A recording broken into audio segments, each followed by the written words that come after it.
Por lo tanto, pregunto, ¿acaso rechazó Dios a su pueblo? De ninguna manera. Yo mismo soy israelita, descendiente de Abraham, de la tribu de Benjamín. Dios no rechazó a su pueblo al que de antemano conoció. ¿No saben lo que relata la Escritura en cuanto a Elías? Acusó a Israel delante de Dios: Señor, han matado a tus profetas y han derribado tus altares. Yo soy el único que ha quedado con vida y ahora quieren matarme a mí también. ¿Y qué le contestó la voz divina? He apartado para mí 7,000 hombres, los que no se han arrodillado ante Baal. Así también hay en la actualidad un remanente escogido por gracia. Y si es por gracia, ya no es por obras, porque en tal caso la gracia ya no sería gracia. Verso 36. Porque todas las cosas proceden de Él y existen por Él y para Él. A Él sea la gloria por siempre. Amén. Pueden sentarse. Gloria a Dios. Soberanía, sabiduría y confianza en Dios. Tercera parte. Durante el día de hoy, en los 2 cultos anteriores, he reflexionado con la iglesia o con la parte de la iglesia reunida en ellos sobre estos 2 primeros conceptos fundamentales para la comprensión que produce fortalecimiento de nuestra fe: soberanía y sabiduría de Dios. Y ahora quiero resumir estas ideas para concluir con el enfoque sobre la confianza o la fe necesaria para vivir una vida victoriosa en esta tierra, y al mismo tiempo tener la seguridad de que por encima de todas las circunstancias Dios está con nosotros. Y si Dios está con nosotros, nadie puede dañar su plan para nuestra vida. Al final es mi oración que todos los oyentes puedan vivir confiadamente, reconociendo la soberanía y la sabiduría de Dios, que nos dan las garantías necesarias para vidas cristianas y vidas en esta tierra exitosas. Y para que podamos conectarnos, quiero brevemente, a modo de recapitulación, tocar parte de lo que hemos hablado de la soberanía y la sabiduría de Dios. Cuando hablamos de la soberanía de Dios, estamos hablando acerca de la autoridad y el poder que tiene Dios de decidir independientemente de lo que nosotros podamos pensar o querer. Como soberano, Dios es la suprema autoridad del cielo y de la tierra. ¿Cuántos creen eso? Amén. Toda otra autoridad es una autoridad inferior, y toda libertad está supeditada a esa soberanía y a esa autoridad. Cualquier otra autoridad está sometida. Todas las demás formas de autoridad existen bien por el mandato de Dios o por medio de su permiso que como soberano ejerce sobre nosotros. Pero hay un detalle importante como soberano, que Dios establece un régimen de consecuencias acorde a sus intereses, en el marco del cual nos da la libertad de elegir. Yo prediqué este año la segunda parte de un mensaje que prediqué hace 7 años, soberanía divina y voluntad humana, y ahí hablé en detalle de eso. Muchos no entienden que Dios define el marco en el cual nos da la libertad de elegir. Y lo puedo graficar de la siguiente manera: Dios nos crea y nos da autoridad de movernos en este cuadro, en la superficie de este púlpito. Él es el soberano, nos puso ahí, nos creó y nos puso ahí. ¿Qué pasa? Él me dice: mantente ahí, yo te creé y te puse ahí. Ahí tú haces todo lo que tú quieres. Tiene el derecho de tirarte por ahí, pero si te tira por ahí te va a explotar. porque te va a caer. Él es soberano, pero Dios definió un marco para que yo use una libertad que Él limitó, que Él determinó, acorde a sus intereses. Esa es la realidad de nuestro funcionamiento en la vida y con respecto a nuestra salvación y el hacer o no la voluntad de Dios. Dios nos creó y nos colocó en el mundo. Y nos dijo, ustedes eligen. Si cogen aquí, está el bien. Si cogen aquí, está el mal. Si cogen aquí, tienen la salvación y la vida eterna. Si cogen aquí, se van a ir para el infierno. Si me obedecen, le va a ir bien. Si no me obedecen, se van a estrellar. Pero Dios es soberano, sí, Él es soberano, pero te definió el marco. Y Él estableció las condiciones. Y Él estableció los principios sobre el cual tú te vas a manejar. Ahora, cómo tú lo administras, vas a determinar el final de los resultados en función del régimen de consecuencia que Dios estableció. Y mucha gente le cuesta entender eso, muchos no lo entienden.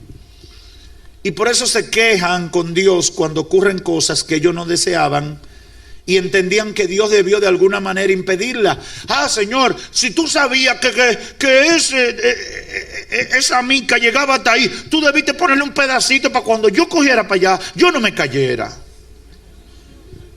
Te dirá, pero torpe. Te dijeron que era hasta ahí, pero tú lo sabías. ¿Y por qué tú quieres? No, porque si Dios tiene el control del mundo, Él debió poner un pedacito para cuando yo llegara a la orilla. El Señor le dice, pero yo te dije hasta dónde era. Y te dije lo que te iba a pasar si te extendía. Pero nosotros queremos redefinir el marco y el régimen de consecuencia de Dios. Y decimos, sí, Señor, pero como tú eres un Dios de amor, tú debes entender, cada vez que yo quiera meterme para la izquierda o para la derecha, tú debes ponerle un pedacito más para que yo no me caiga. Y el Señor te dice, y yo no te hice loco ni tarado. Te dije que cuando te metas a la derecha y te pase del límite te va a traer. Y tú te pusiste. Entonces, ¿qué te pasó? El culpable de todo eres tú.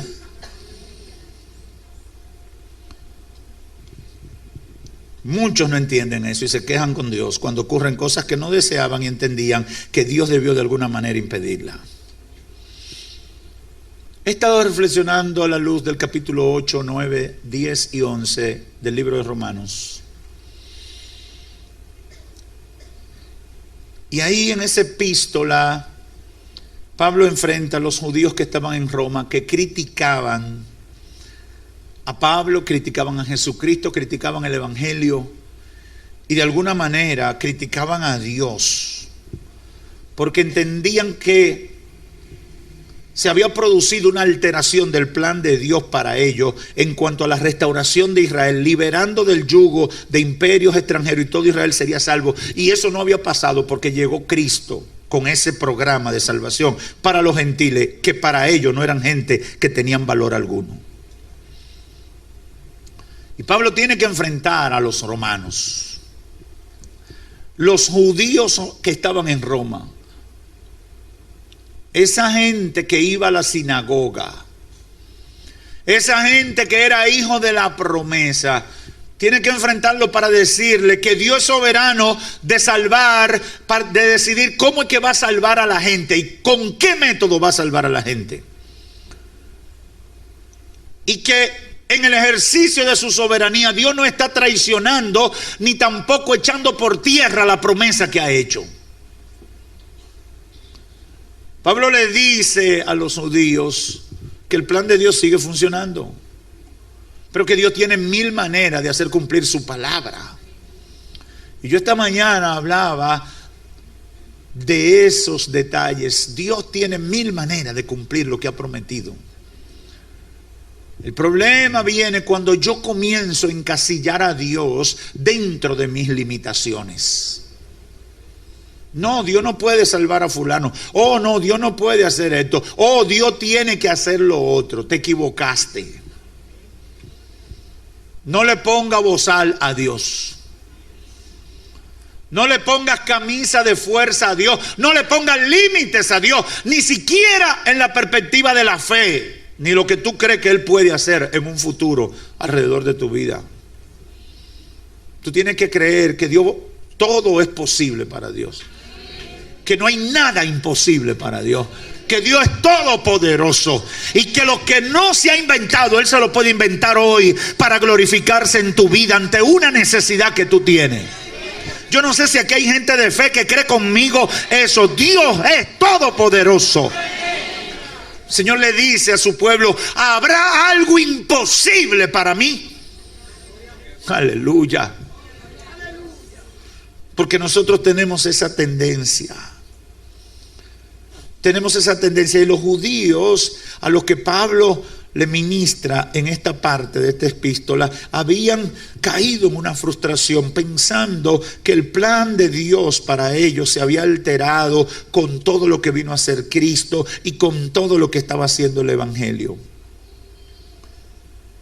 Y Romanos 9:20 dice: mas antes, oh hombre, ¿quién eres tú para que alterque con Dios?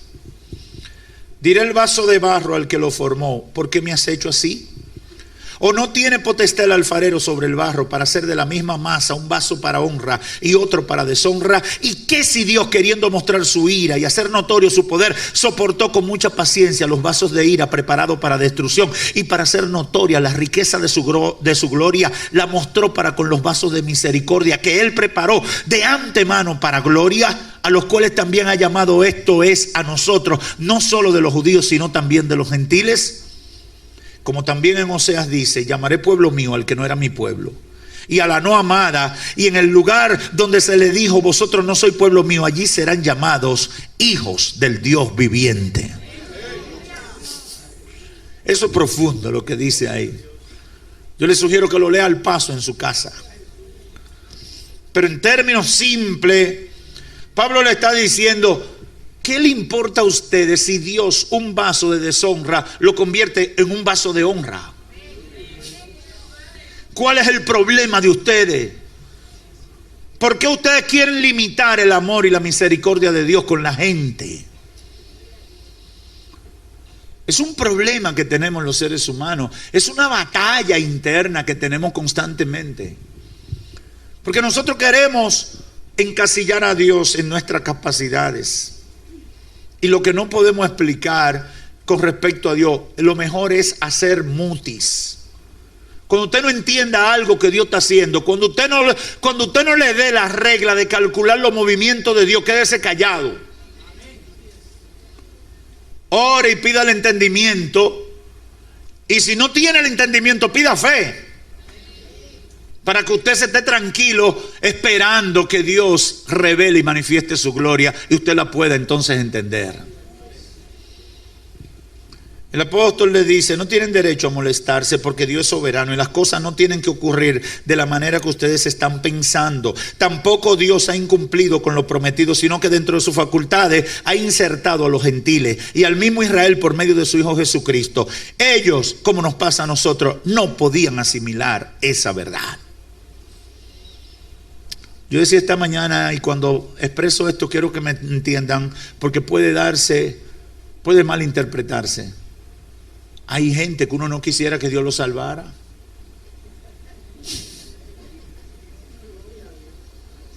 Yo sé que ustedes se ríen, pero saben, hay gente que tú tienes ahí en tu corazoncito: Señor, salva a todo el mundo, menos ese desgraciado que me hizo la vida imposible. Yo he conocido casos de hermanas que dicen: Señor, salva a todo el mundo, pero no a ese demonio con el que yo me casé, ese papá de los muchachos míos. Ese es el diablo, salva a todo el mundo, pero a ese diablo no lo salve. Y si son bien cristianos, pentecostales y arrepentidos, dicen: Señor, córtalo.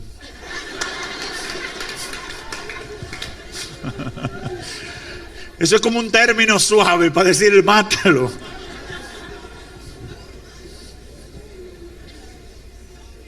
Pero qué bueno que Dios no es como nosotros. Qué bueno que Dios no limita su amor y su misericordia. Qué bueno, porque mire, si Dios hubiera sido como nosotros, ni ustedes hubieran llegado aquí a encontrar la salvación por medio de Jesucristo. Qué bueno que Dios dejó la puerta abierta, que Dios de antemano hizo provisión del sacrificio de Cristo para perdonar tus pecados. Qué bueno. Yo no sé si tú lo entiendes, pero aun cuando no lo entiendas, dile: qué bueno que no me hiciste caso, Señor, y me ha incluido en tu plan. En segundo lugar, la sabiduría divina es el otro concepto que hemos estado tratando y está a nuestra disposición cuando aceptamos sin recelo la soberanía de Dios. Por eso dice Romanos 11:33: oh, la profundidad de las riquezas y de la sabiduría y del conocimiento de Dios. Cuán incomprensibles son sus juicios, inescrutables sus caminos, porque ¿quién entendió la mente del Señor? ¿O quién llegó a ser su consejero? ¿Quién le ha dado a él primero para que sea recompensado por él? Al final el apóstol está resaltando que las frustraciones, sufrimiento, depresión y ansiedad con la que nosotros continuamente luchamos son producto de no reconocer, o por lo menos ignorar, la sabiduría divina que está obrando en el plan que Dios desarrolla alrededor de nuestras vidas y en toda la creación. Dios tiene manera de resolver los problemas que uno ni se imagina. Pero nosotros caemos en frustración. Yo he contado muchas veces, no sé si lo he hecho aquí porque a veces uno camina tanto, pero no se me olvida esta experiencia con el caso de Radio Ben en Santo Domingo. Nosotros hicimos un plan en el año 1989, inició Radio Ben en Santo Domingo. Había un plan perfecto de cómo íbamos a conseguir 2 millones de pesos para comprar esa estación de radio. Mi papá se inventó un grupo de colaboradores que iban a dar 1,000 pesos, 1,000 personas. Eso era un flycito al que eche un ministerio tan poderoso con tanta gente. 1,000 pesos, 1,000 personas de 1,000 pesos. ¿Y qué es eso? Eso no es nada, es un flycito al que eche. Flycito al que eche. Comenzamos y yo no sé, se metieron unas crisis. Recuerde, año 89. De repente se desató, creo que en el 90, la guerra del Golfo. Se acabó la gasolina, aquí no había azúcar, aquí no había gas. 1,000 pesos se convirtió en una riqueza. Bueno, la historia corta es que pasó un año y pasaron 2 años y nosotros nada. Hasta que el dueño de la emisora dijo: miren, ustedes no tienen cuarto para comprar esto. Búsquense otra emisora que yo quiero hacer negocio con otro. Y no pudimos seguir en esa emisora y tuvimos que irnos a otra y rentar otra. Y con la cabeza para abajo, después de vociferar y decir tantas cosas. Y lleno de fe. Y uno, cuando uno está emocionado, uno hace unas declaraciones de victoria. Y ¡oh, gloria! Pero cuando vienen esos procesos que te quitan la alfombra de abajo, ¡fua! Y te queda... Tú quieres como salir con un magneto y empezar a recoger todas esas declaraciones y toda esa palabrita que tú soltaste en los aires y que con mucha fe tú regaste. Tú quieres que ese magneto la traiga y tú esconderla y meterla abajo de la cama para que no te la enrostren. Uno cae en crisis. Una crisis de fe. Pero, oh profundidad de esa sabiduría de Dios. Dios tenía otro plan. ¿Y qué se probó unos añitos después? En el 98. Estoy hablando 89, 90, 91. En el 98 Dios proveyó la emisora. Y no costó un peso. Por lo tanto, Él no tenía que tocar los 1,000 de a 1,000. No proveyó una, proveyó 2, porque en el 94 dio Radio Ben Romana y en el 98 dio Radio Ben Santo Domingo, para que no nos cupiera duda de que quien la daba era Él.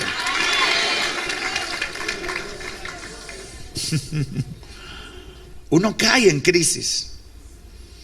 Porque uno no entiende la sabiduría de Dios. Y uno ve que Dios va moviendo fichas y llevándote por ruta que tú dices, Señor, por aquí no es. Y Dios dice, sigue por ahí que tú vas bien. Señor, yo voy para allá, Lo que tú no sabes es que Dios te tiene un tobogán que cuando tú te subas, en segundo va a caer, ¡puf! Y tú dices, wow, tú sí sabes. Tú dices, tú sí sabes después qué pasa y después qué ves. Pero antes hay crisis, hay frustración. ¿Por qué? Se lo voy a demostrar. ¿Cuántos creen que Dios es soberano? ¿Cuántos creen que toda la sabiduría viene de Dios? ¿Cuántos creen que Dios tiene toda la respuesta a todos los problemas? ¿Y por qué dudas?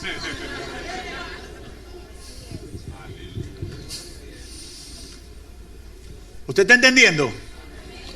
Es un batallar con nuestra naturaleza. Declaramos, Dios todopoderoso, aleluya, soberano, tiene el control de todo. Claro que sí.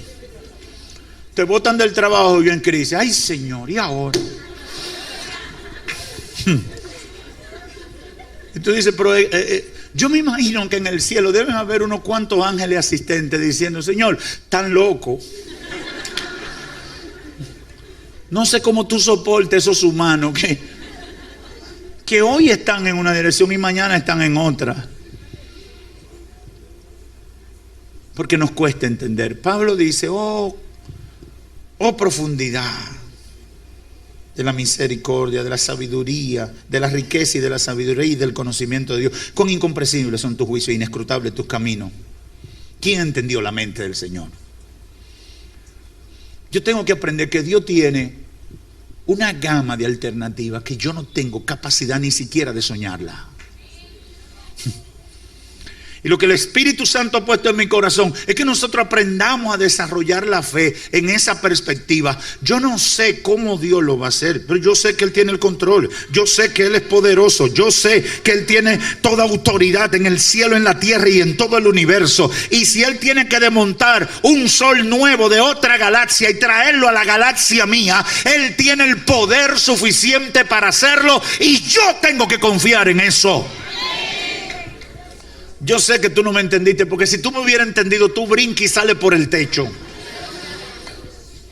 Lo que te estoy diciendo es que cuando yo entiendo que Dios es soberano en toda la creación y el universo, y cuando yo entiendo que la sabiduría divina está por encima de todo, como Pablo le dice a los hermanos de Roma, yo debo vivir en paz.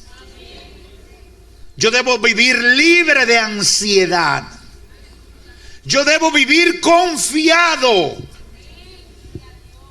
¿Por qué? Porque yo no me llevo. Y por eso Pablo una y otra vez dice, porque las cosas que se ven son pasajeras, pero las que no se ven son eternas. Y vive continuamente metiéndonos en esa dialéctica para que nosotros nos salgamos del molde. Porque nosotros estamos acostumbrados a evaluar a Dios y a evaluar las promesas de Dios en función de la vista que tenemos. Y muchas veces somos miopes, grado extremo, con catarata. Imagínense un miope con catarata. Yo no sé de oftalmología, pero me imagino que eso debe ser grave.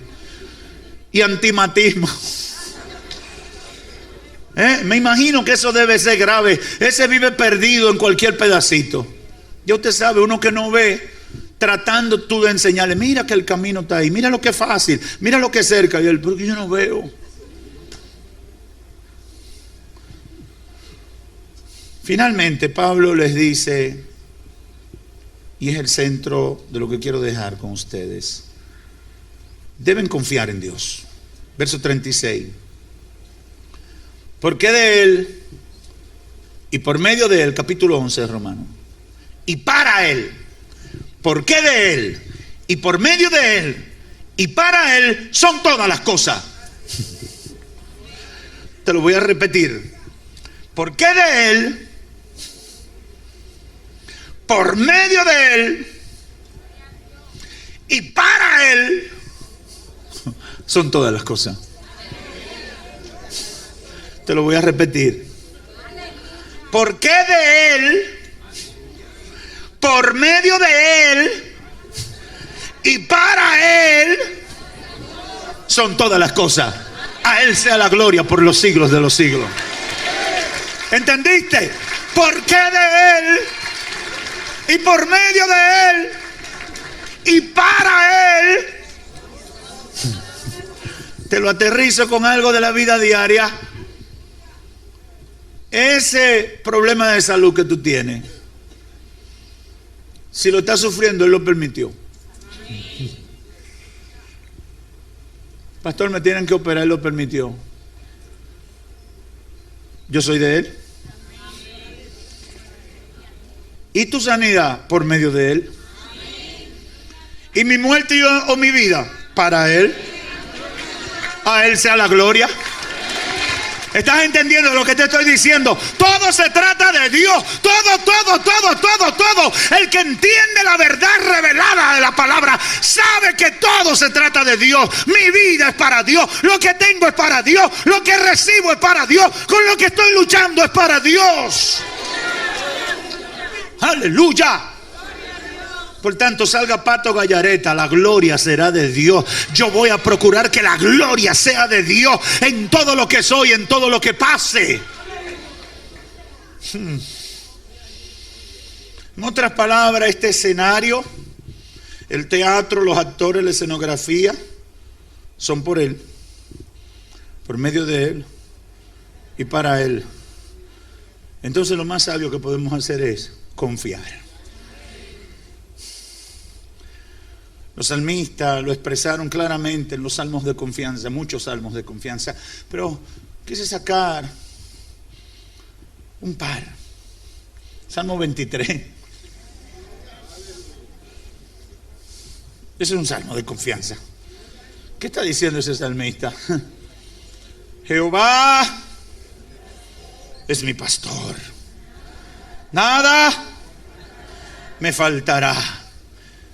En lugares de delicados pastos me hará descansar. Junto a aguas tranquilas confortará mi alma y me guiará por senda de justicia por amor de su nombre. Aunque ande en valle de sombra de muerte, no temeré mal alguno, porque tú estarás conmigo. Tu vara y tu cayado me infundirán aliento. Prepararás mesa delante de mí en presencia de mis adversarios. Unges mi cabeza con aceite. Mi copa está rebosando. Ciertamente el bien y la misericordia me seguirán todos los días de mi vida, y en la casa de Jehová moraré. Aleluya. Yo no sé, ¿tú crees lo que dice el Salmo 23? Yo no sé si aquí hay gente que cree lo que dice esa palabra. Esta es una declaración de confianza. Jehová es mi pastor. Nada, óyeme bien, nada me faltará. Aleluya. Yo no sé si tú lo asimilas, es que nada me faltará. Yo confío. Y lo retrata con una descriptiva maravillosa. Confortará mi alma. ¿Usted sabe por qué? Porque el salmista reconoce que en medio de los procesos vienen tiempos de dudas, de preocupación, de esa batalla con lo que veo frente a lo que creo, con lo que me dicen frente a lo que es la promesa del Dios que me sostiene. ¿Cuántas cosas no le dijeron a José? Y yo tomaba ese caso hablando de la sabiduría de Dios esta mañana. ¿Cuántas cosas no le dirían a José, el hijo de Jacob, cuando lo botan como un perro, lo meten en una cisterna, lo venden como esclavo, lo ponen de sirviente, lo seducen para que peque y traicione, y por ser bueno y respetuoso y honorable lo mandan a la cárcel? En la cárcel encuentra unos amigos y los amigos le dicen que le van a ayudar y encima lo traicionan, se olvidan de él. ¿Cuántas cosas no le dijeron? Tú estás salado. Tú debes morirte. Tú das sal por donde quiera. Es más, no se puede andar muy cerca contigo ni hablar mucho contigo, porque tú tienes una cosa mala que se le pega al que está cerca tuyo. Pero Dios estaba moviendo el cuadro. Lo que los críticos no sabían es que Dios llevaba a José a las alturas. El camino de las alturas no es conocido por los perdedores de esta tierra. Yo no sé si tú lo estás entendiendo. El camino de las alturas donde Dios te lleva, los perdedores que están aquí anestesiados por el sistema de pecado no lo van a conocer, porque ellos nunca han llegado ahí. Ellos nunca han caminado por ahí. Pero cuando Dios toma tu vida y la lleva a través de unos procesos para llevarte a las alturas donde Él ha determinado llevarte, eso no lo conoce el diablo. Eso no lo conocen los críticos. Eso lo conoce la gente de fe, la gente que puede decir: Dios es poderoso. Aleluya, aleluya. Dile: diablo, cállate, que tú no sabes a dónde Dios me lleva. Cállate, Satanás, tú no sabes dónde Dios me está llevando.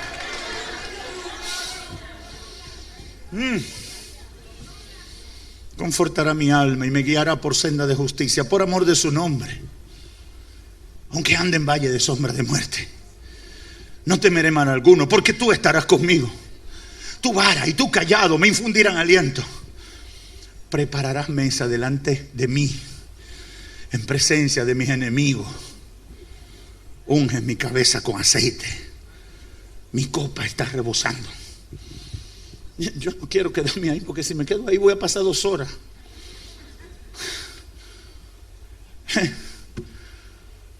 El salmista está diciendo: tengo la confianza de que todo lo que pase, tú estás ahí conmigo.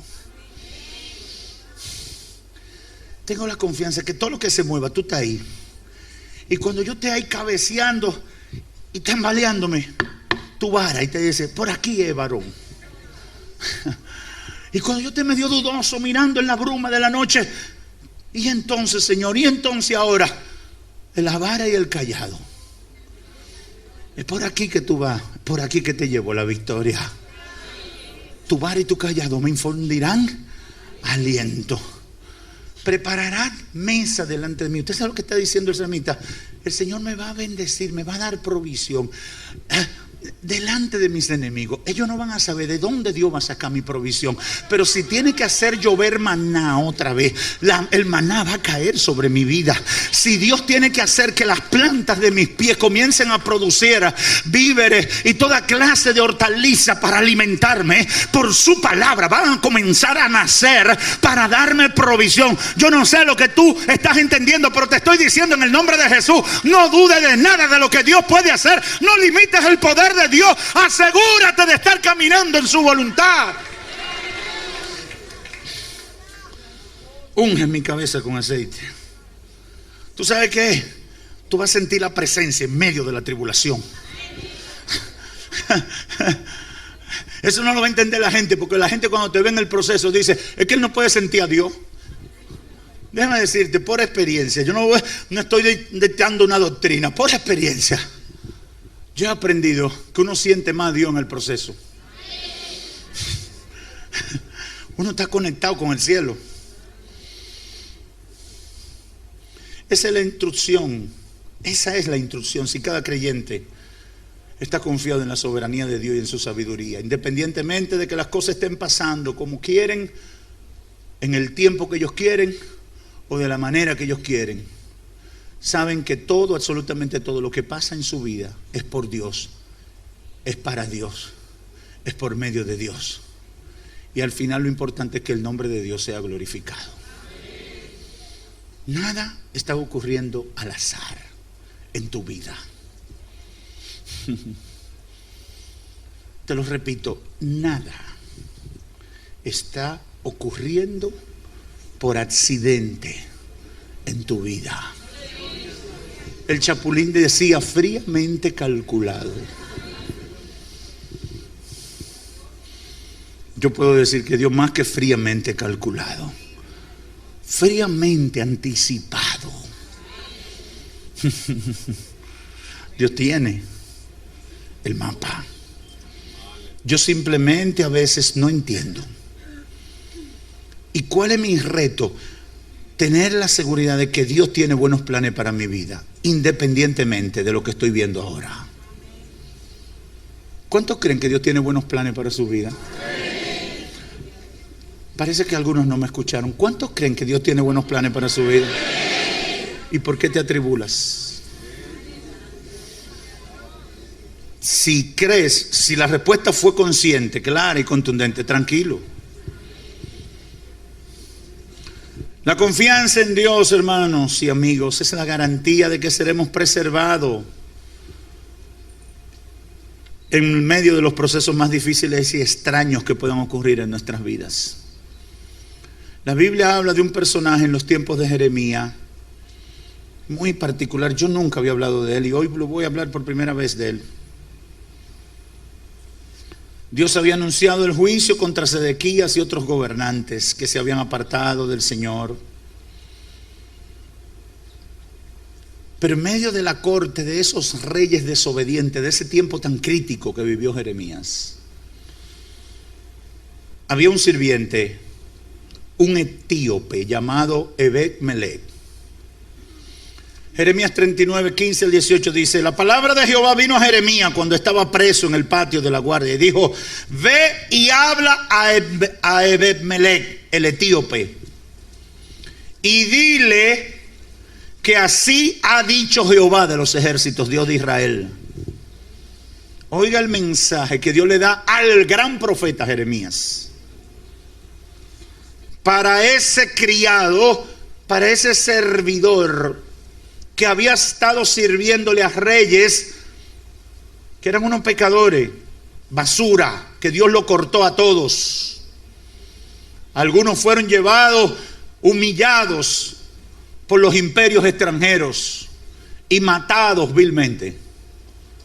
Y ese simple servidor que tuvo que servir ahí, él no tenía que ver con la política, con la desobediencia o la desobediencia de ellos, pero él servía ahí. Y todo el que está en una corte, en el gabinete de un rey malo, cuando viene un extranjero, cuando viene un imperio extranjero, lo matan a todos nada más por verlo caer, sobre todo en esos tiempos y en esas culturas.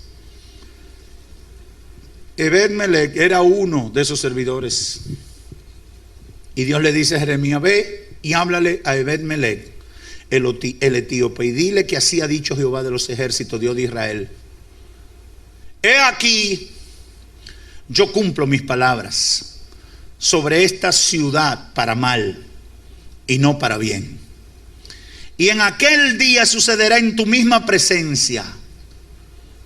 Pero en aquel día yo te libraré y no serás entregado en mano de aquellos de cuya presencia temes, dice Jehová. Ciertamente yo te libraré y no caerás a espada, sino que tu vida será por botín, porque tuviste confianza en mí, dice Jehová de los ejércitos. Aleluya. El Señor le dice: mira, ahí se van a lamber a todo el mundo, pero a ti te voy a sacar tu comida aparte. A ti te saco y te libro. Y aunque tú no tienes nombre, ni abolengo, ni estirpe, ni sangre real, ni eres importante para ninguno de ellos, ni siquiera para Jeremías, que ni sabía que tú existías quizás, o quizás nada más te conoció cuando le diste una ayudita en algún momento de su crisis, a ti yo te tengo presente. Y el mérito que tú tienes, el único mérito que tú tienes, es que tú confiaste en mí. En medio de toda esa pecaminosidad, tú confiaste en mí. Yo te regalo la vida, yo te preservo en medio de la catástrofe, yo te preservo en medio de la mortandad, yo te saco libre. Aunque tú no seas un nadie, yo te saco libre. Oh, gloria a Dios, aleluya. Es insignificante servidor para muchos, sin importancia para otros, condenado a la muerte por ser parte de los servidores de unos reyes malos sobre los cuales vino el juicio. El Señor lo separa para salvarlo y preserva su vida. Razón tuviste confianza en mí, dice Jehová. Oh, Jesús. Tengo que terminar. Hermano o amigo, el resumen de todo el discurso es este: confía en el Señor. Cuando yo entiendo la soberanía divina, cuando yo entiendo la sabiduría divina, el resultado tiene que ser confianza. Dios siempre tiene el control y no tengo por qué desesperarme. Esas herramientas hacen que el cristiano viva en una dimensión superior a la gente común y corriente. Pastor, ¿significa eso que yo voy a dejar de orar? No. Pastor, ¿significa eso que yo debo dejar de clamar? No. Lo que te estoy diciendo es que tenga fe y confianza en el Señor. Tú no entiendes ahora lo que está pasando, pero Dios aclarará el panorama. De aquí a poco todo se aclarará. ¿Qué pensábamos nosotros? Dios no nos va a dar emisora. Y recuerdo que alguien de esa gente que a veces Dios usa nos dijo: dice el Señor que son 2. Cuando nosotros no habíamos guayado y no habíamos podido comprar una. A veces usted no quiere ni oír eso. No te burles de mí, varón. ¿No le recuerda eso a Sara, la esposa de Abraham? Dice el Señor que hará una nación grande y poderosa de ti, que tus descendientes serán como la arena del mar. Y Sara desde allá dice: oye a este. O sea, si ya la pava no pone donde ponía, oye a este. Es la tendencia de nosotros, es la tendencia de nosotros. Pero Dios cumple sus promesas. ¿Y cómo lo resuelve? Yo no sé. Pero cuando yo entiendo la soberanía y la sabiduría divina, yo puedo confiar en el Señor. Hay que confiar en el Señor. Muchos de los que me están escuchando no confían en el Señor, o solo lo hacen de labios y palabras y no lo hacen en los hechos. Me da mucha pena y mucha preocupación, pero nos pasa con frecuencia eso. Muchos de los que me están escuchando han creído esa declaración que no es bíblica, que dice: Dios dice ayúdate que yo te ayudaré. Y con esa declaración lo que están justificando decisiones en las cuales no toman en cuenta a Dios. Y hoy estoy aquí para decirte: confía en el Señor, espera en Él y Él hará. Confía en el Señor, espera en Él y Él hará. Dile a alguien cerca de ti: confía en el Señor, espera en Él, Él hará. Termino con las palabras de este poderoso salmo. Otro salmo de confianza, Salmo 125. Los que confían en Jehová son como el monte de Sión, que no se derrumba, sino que está firme para siempre. Como Jerusalén tiene montes alrededor de ella, así Jehová está alrededor de su pueblo desde ahora y para siempre. Porque el cetro de la impiedad no reposará sobre la posesión de los justos, no sea que los justos extiendan sus manos a la iniquidad. Haz bien, oh Jehová, a los buenos, a los que son rectos de corazón, pero a los que se apartan tras sus torcidos caminos, Jehová los llevará junto con los que obran iniquidad. Sea la paz sobre Israel. Los que confían son como el monte de Sión. Jehová levanta muros alrededor de Jerusalén. Así como Jerusalén está cubierta de montículos alrededor, así Jehová levanta muros alrededor de ti. Aleluya. Yo no sé si tú lo estás entendiendo. Porque el cetro de la impiedad no reposará sobre la posesión de los justos. Porque Dios no quiere que los justos se inclinen a la iniquidad. Confía en el Señor. Hoy dispón confiar más en el Señor. Aumenta la fe. Aumenta la fe para esperar en Jehová. No juzgue a Dios por un hecho aislado en tu vida. No juzgue a Dios por una circunstancia, por una situación temporal. No juzgue a Dios por una mala racha que estás viviendo. Quizás la mala racha es el laboratorio de Dios para sacar de ti un gran hombre, una gran mujer de Dios. Yo no sé si tú lo puedes entender, pero esa es la verdad. Los procesos lo único que pueden hacer, si yo vivo enfocado en Dios, es sacar lo mejor de mí para el Señor. Óyeme, Dios te está sacando brillo. Brilla. Y cada vez, mire, sacarle brillo a nada es fácil. ¿Usted ha visto cómo brillan los zapatos? ¿Usted quiere que Dios le dé paño? Estos zapatos le dan una pasta y esos muchachitos hacen así, raquete.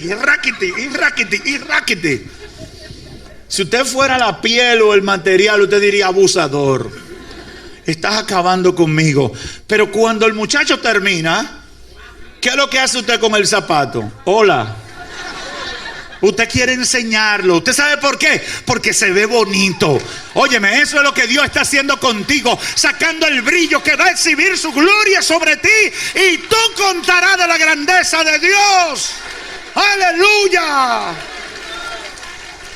Padre, gracias por tu palabra.